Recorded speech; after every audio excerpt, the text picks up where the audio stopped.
வெல்லப் போகிறான் விவசாயி என்று விவசாய சின்னத்தை ஏந்தி உங்கள் பிள்ளைகள் வருவோம். உழவினார் கைமடங்கின் இல்லை, விளைவதும் விட்டேன் என்பார்க்கின் நிலை என்று தமிழ் மறை போதிக்கிறது. எதுவும் வேண்டாம் என்று துறவரம் போன்று போனவன் கூட உழவன் கைமடங்கி படுத்து விட்டால் வாழ முடியாது என்று உழவின் பெருமையை தமிழ் பெரும் மூதாதை வள்ளுவ பெருமகனார் போதிக்கிறார். சுழன்றும் ஏற்பின்னது உலகம், அதனால் உழந்து உழவே தலை என்று அவர் போதிக்கிறார். ஏர்முனைக்கு நேர் இங்கு எதுவும் இல்லை என்கிறார்கள். உழுதுண்டு வாழ்வாரை வாழ்வார், மற்றவரெல்லாம் தொழுதுண்டு பின் செல்பவர் என்கிறார் வள்ளுவ பெருமகனார்.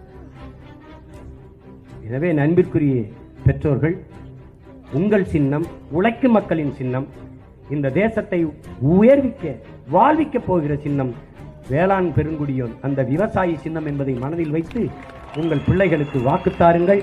உங்கள் மீது நம்பிக்கை வைத்து என் அன்பு பிள்ளைகளை, களத்திலே நிற்கிற வேட்பாளர்களை, மதிப்புமிக்க வேட்பாளர்களை மாண்புமிக்க வேட்பாளர்களாக மாற்ற வேண்டியது உங்கள் கடமை, உங்கள் பொறுப்பு, உங்கள் வரலாற்று பெரும்பணி. நமது சின்னம் விவசாயி. போட்டு பாருங்க ஓட்ட, அப்புறம் பாருங்க நாட்ட. Download ShareChat.